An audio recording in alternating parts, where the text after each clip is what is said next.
Entonces, el diablo le llevó a la santa ciudad y le puso ¿dónde? En el pináculo, en el lugar más alto del templo. Y le dijo: si eres el Hijo de Dios, échate abajo. Imagínense, hermanos, con qué le salió el diablo. Porque el diablo citando la palabra: porque escrito está, a sus ángeles mandará acerca de ti, en sus manos te sostendrán, para que no tropieces con tu pie en piedra. Y Jesús, ¿qué le dijo? ¿Sabe qué? Escrito está también: no tentarás al Señor tu Dios. Que el Señor bendiga su palabra en esta mañana y su Espíritu Santo nos dé entendimiento. Amén. Hermanos, la única arma que tiene el creyente para defenderse de las acechanzas del enemigo se llama la espada, la palabra de Dios. ¿Cómo vas a vencer las mentiras que el diablo pone en tu cabeza y en tu mente? Con la palabra de Dios, que es verdad. ¿Cómo se vence la mentira? Con la verdad. Ante cada mentira, tú vas a proclamar la verdad de Dios. Y así es que venceremos. No importa cuán grandes fueran las tentaciones de la vida en Cristo, tenemos la certeza que con la palabra venceremos. En la segunda tentación, el diablo usa la religión para probar la vocación de Jesús. De un momento a otro, Jesús estaba en el desierto, porque ¿quién lo llevó al desierto? Pero ¿quién lo llevó al pináculo del templo? Tremendo. Mientras el Espíritu lleva a Jesús al desierto, el diablo lleva a Jesús al lugar más alto, el lugar donde todos lo pueden admirar, el lugar de éxito, el lugar de conquista, el lugar donde todos lo celebran. ¿Quién no quiere gloria? ¿Quién no quiere el éxito? ¿Quién no quiere que todos le aplaudan, que todos le acepten, que todos les digan: ese es, nunca cambies, eres genial? Y nos damos cuenta aquí que el tentador lleva a Jesús al lugar más alto, el lugar de conquista. Sobre el pináculo del templo, el templo representaba un lugar de sacrificio. El templo de Herodes el Grande tenía 15 pisos, más de 470 metros de ancho. Había sido ampliado y era un templo enchapado en oro. Y encima de ese templo, Satanás pone a Jesús como en una bandeja de plata, como diciéndole: Jesús, mira, esto no es lo que tú quieres.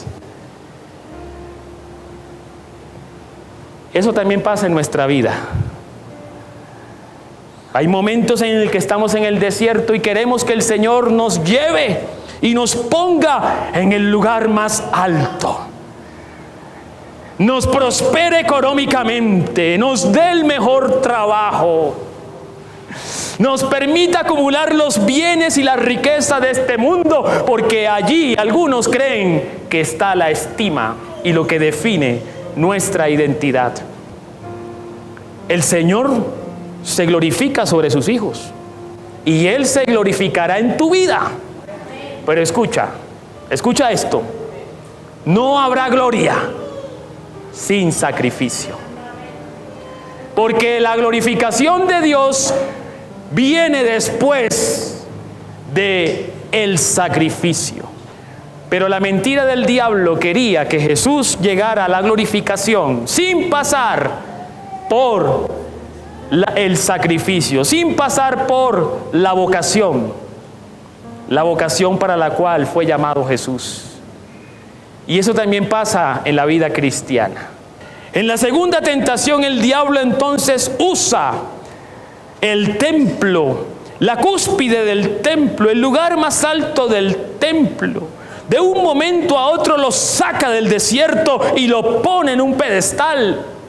La transición fue rápida. Jesús pasa de estar en un ambiente hostil del desierto a un ambiente de bienestar y de poder en el lugar más alto del templo. Así que su vocación divina está puesta a prueba una vez más. Y el diablo allí le dice, ¿cómo comienza la tentación? Si eres, ahora demuéstrame que es verdad lo que el Padre ha dicho sobre ti. ¿Saben, mis hermanos, que no solamente en el desierto hay tentaciones? También hay tentaciones cuando estamos en la cúspide del templo. También hay tentaciones cuando todo, de un momento a otro, pasamos de un desierto a una cúspide y nos sentimos ganadores y nos sentimos conquistadores y creemos que tenemos el mundo en nuestras manos. Aquel que crea que esté firme, mire que no caiga, porque este es el principio de la vanagloria y ese es el argumento de Satanás. ¿Sabes qué? ¿Sabe qué es lo más peligroso? Que Satanás justificó la cúspide del templo ¿con qué? O sea que Satanás también usa la palabra. Satanás también conoce la palabra. Así que de pronto, si tú no conoces la palabra, estamos en desventaja. El diablo le dice, me salió con la palabra en la primera tentación. Venga y lo llevo al lugar más alto. Y allí le saco la palabra. Mira, Jesús, mira, porque la palabra dice, lánzate, que allí los ángeles vendrán a servirte y no permitirán que tú, Jesús, toques la tierra, porque ahora estás en el cielo. ¿Sabe qué hizo el diablo? Le citó el Salmo 91, 11, 12. El diablo sabe la palabra, ¿no? Porque el Salmo 91, 11, 12 dice, porque Él ordenará que sus ángeles te cuiden en todos tus caminos, con sus propias manos te levantarán para que no tropieces con piedra alguna. Pregunta teológica. Vamos a ver si nos va bien en la clase de teología. Pregunta teológica. ¿Esa palabra que el diablo citó fue verdadera? Es una palabra que en su contenido es verdadera porque es la palabra de Dios, verdad en ella misma, pero la intención de quien la usó no era verdadera, era una mentira, era una falsedad, porque buscaba robar la promesa de Dios. Y esto sí que es sutil, porque a veces a uno como pastor le pregunta, pastor, ¿y yo cómo sé que lo que se está predicando es la verdad si todos usan la Biblia? Y eso tiene nombre. ¿Qué dice la Escritura? Que la verdad no es un concepto, sino una persona que se llama Jesucristo. Entonces, si esa palabra te lleva a Jesucristo, será verdadera en su intención. Pero si esa palabra te lleva a negar a Jesucristo y a volverte sobre el poder de tu mente y de tu corazón y creer que eres autosuficiente y que alimenta tu deseo y que alimenta tu capricho y que no te lleva al arrepentimiento, esa es palabra de Dios pero usada por Satanás. Si es una palabra que se predica y se traza para ponerte en el pináculo del templo, pero no te confronta, no te entrega, no te pide, no te compromete en tu vida con la voluntad de Dios, esa puede que sea palabra de Dios predicada, pero usada por Satanás. Hermanos, con la palabra uno puede dar vida, pero también puede dar muerte. Porque así es la espada. La espada se puede usar para salvar, pero también se puede usar para matar. Pero esa palabra que usa el diablo, ¿sabe qué busca? Desviarnos y sacarnos del designio divino. Sacarnos del propósito de Dios. sacarnos de la vocación con la cual Dios te trajo a este mundo. Escucha bien esto a las personas que nos visitan. Tú no estás aquí por casualidad. Tú estás aquí porque hay un propósito de Dios. Hemos venido a este mundo no por accidente, hay propósito de Dios, pero el diablo siempre ha querido robar esto de nuestras vidas. Porque Satanás lo que busca siempre es que dejemos de adorar a Dios para que nos adoremos a nosotros mismos. Es decir, robar la adoración de Dios. Y eso se llama la vanagloria de la vida. Quitarle la gloria a Dios. Esa es la lucha y esa es la batalla. Y en la mitad estamos nosotros, queriendo siempre llevarnos al propio deseo, a vivir para sí y no para la voluntad de Dios, a creer que todo lo que nos marca la vida se encuentra en los bienes de este mundo, en el bienestar que este mundo ofrece, que nos dice, no tienes por qué sufrir. Tú no tienes por qué sacrificarte si la salvación es gratis, si el Señor te ama y la gracia de Él siempre está sobre tu vida. No te amargues, cógela suave. Sin sacrificio y sin entrega no habrá glorificación de Dios. Pero Satanás nos vende la idea de que se puede llegar al pináculo del templo sin haber vencido el pecado. ¿Cómo le responde Jesús ahora a Satanás? Entonces Jesús dice, escrito está también. Mientras Satanás usa la palabra para robar el propósito de Dios en Jesús, el designio divino de Jesús, Jesús usa la palabra para descubrir el corazón de Satanás, porque Él dice, escrito está también. Lo que tú estás haciendo es tentar al Señor. ¿Qué está haciendo Jesús con la palabra? Está descubriendo las intenciones impuras del tentador. Le está quitando la máscara y lo está confrontando. ¿Sabe qué hizo Jesús? Jesús le dijo, ¿sabes qué, Satanás? Escrito está en Deuteronomio capítulo 6, versículo 16, que dice, no tentaréis al Señor tu Dios como lo tentasteis en Masá.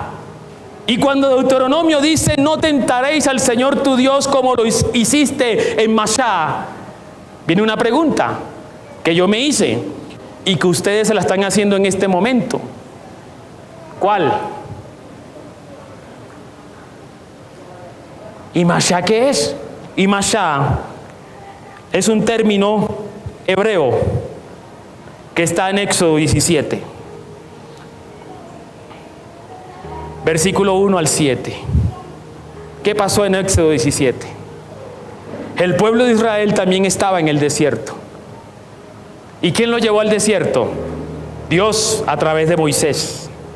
Es decir que aquí también observamos que el pueblo de Israel también fue conducido en un desierto por Dios.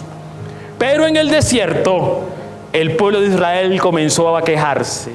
A ver, Moisés, ¿dónde está su Dios? A ver, haga algo, que nos estamos muriendo de sed. ¿Y cuántos caemos en esa tentación cuando estamos en el desierto? ¿Me hago entender? Pues cuidado, porque esa fue la tentación de Satanás. Entonces Moisés le dijo al Señor, Señor, estoy ya con canas por este pueblo que se está quejando a cada rato. Yo no sé qué voy a hacer. Ayúdame a hacer algo, Señor, porque si no hago algo me van a matar, dijo Moisés. Y el Señor le dijo, ¿te acuerdas de la vara que tenías cuando yo te llamé? Úsala. Sube al monte Horeb, golpea la roca y de allá brotarán ríos y manantiales de agua limpia. Y dice el versículo 7 de Éxodo, dice, y llamó el nombre de aquel lugar Masá y Meribá, porque tentaron al Señor diciendo, ¿está pues el Señor entre nosotros o qué? ¿Qué significa Masá?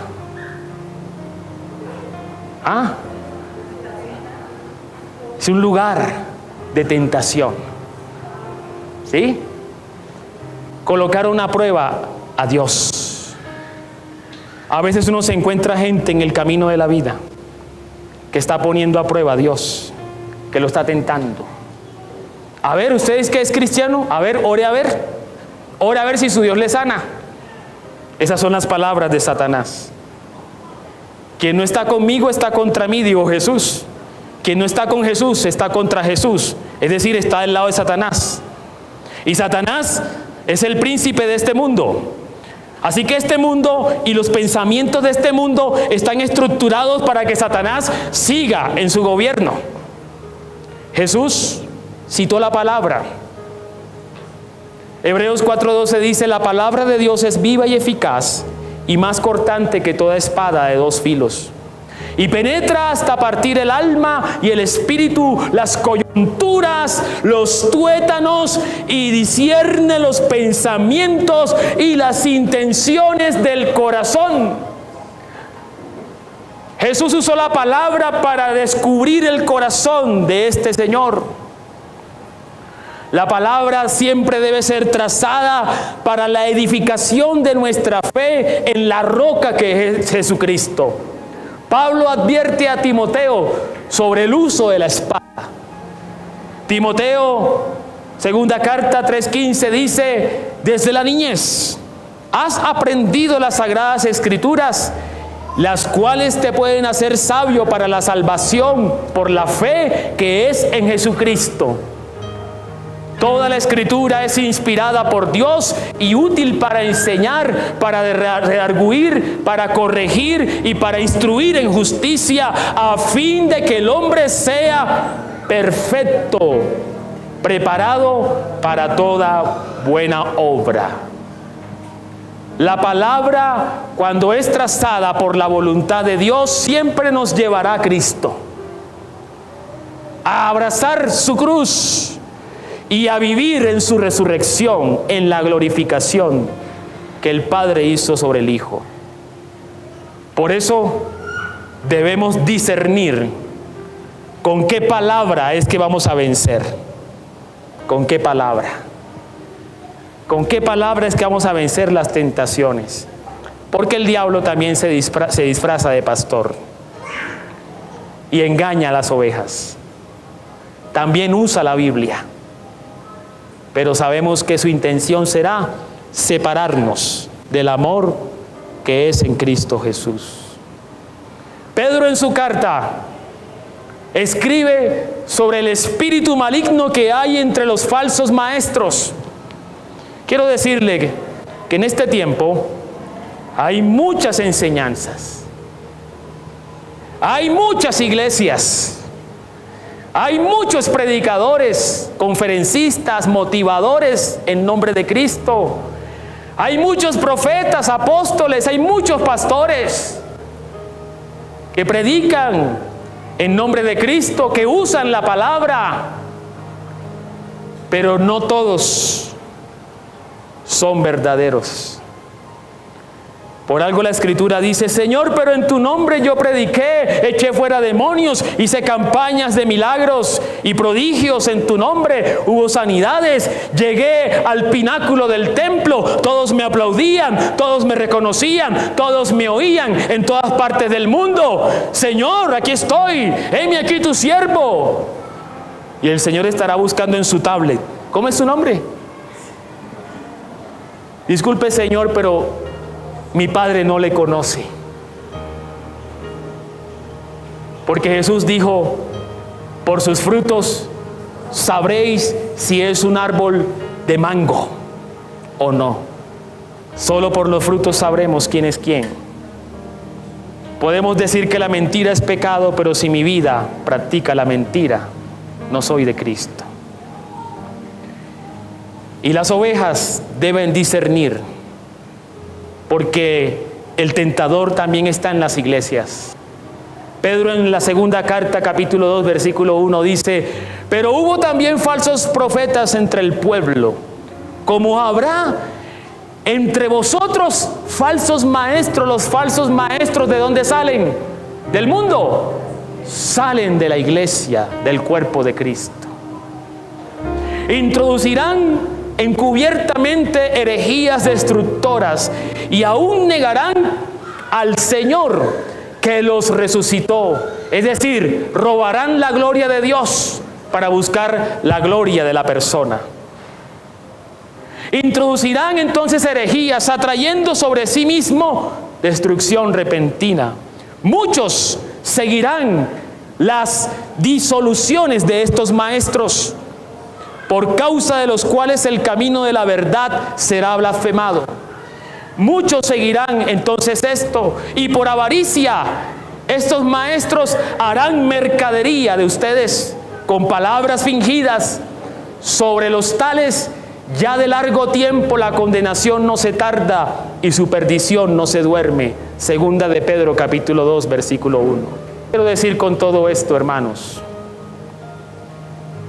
el diablo también usa la palabra, pero la palabra que el diablo usa siempre buscará robarle la gloria a Dios. Siempre buscará sacarnos del designio divino con el cual hemos venido a este mundo. El Señor te trajo a este mundo no para que camines arrastrado en el pecado. El Señor te trajo a este mundo no para que camines con la cabeza gacha, con la vergüenza, con la culpa. Ese es el propósito de Satanás. Por el propósito de Dios es que vivamos en la libertad con la que Cristo nos hizo libre. Es probable que hayas venido esta mañana luchando, siendo objeto de tentaciones del enemigo. Es probable que algunos de ustedes estén en desiertos, anhelando estar en el pináculo del templo, en el lugar de la exaltación. Y tal vez Satanás viene con ofertas. Tal vez Satanás viene con palabra de Dios también, pero con intenciones falsas. La glorificación del Mesías llegó, pero antes tenía que pasar por la prueba. Satanás, ¿qué dijo?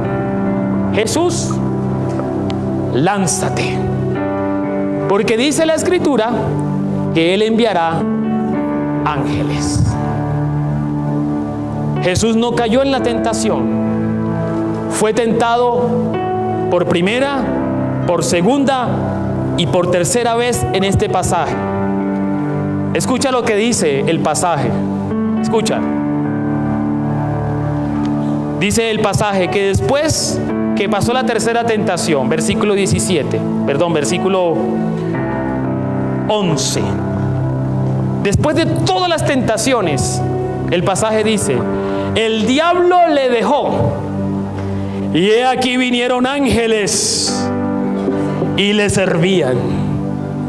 ¿Qué significa eso? Que llegó un momento de glorificación, ¿sí o no? Pero vino después que Jesús venció la tentación, después que Jesús pasó por la prueba, después que Jesús dejó en vergüenza al diablo. Sin sacrificio no habrá glorificación de Dios. Sin arrepentimiento no habrá glorificación de Dios. Escucha bien esto: sin sacrificio, sin entrega, sin renuncia, sin pruebas, no entraremos en la glorificación de Dios. Así que cuidado con esa glorificación sin sacrificio, porque esa es de Satanás. Esa es de Satanás. Pero la de Dios viene porque viene, pero viene después de las pruebas que Él nos invita a tener. ¡Aleluya! ¡Aleluya! ¡Aleluya!